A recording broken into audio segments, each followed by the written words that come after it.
Қауіпсіздік белдігі жол апаты кезінде аман қалудың мүмкіндігі. Еңбек қорғау және техника қауіпсіздігі департаменті қауіпсіздіктің қарапайым ережелерін қатаң сақтауды талап етеді. Есіңізде болсын, сағатына 50 шақырым жылдамдықпен соқтыққан көлік апатындағы жағдай адамның 9 қабат биіктіктен құлағанымен пара-пар. Қазмұнайгаз ұлттық компаниясы тапсырысы бойынша жақында қауіпсіздік белдігі симуляторы қолданысқа енді. Арнайы жасақталған тренажер қарапайым принциппен жұмыс істейді. Адам жүргізуші креслосына отырады, белдікті тағады, одан кейін сағатына 10 шақырым жылдамдықпен тосын кедергіге соғылады. Ұйымдастырушылардың айтуынша осындай тестілеуден кейін көпшіліктің қауіпсіздік белдіктерін пайдалануға қатысты көзқарасы бірден өзгереді. Қауіпсіздік белгісінің өте адамға зор екенін мен қатты сезіндім. Сезілді.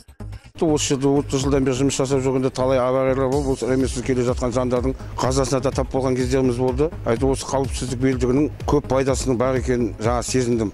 Тәжірибе көрсеткендей, қауіпсіздік белдіктерін пайдалану ең күрделі апаттардың өзінде аман қалу мүмкіндігін 10 есеге арттырады.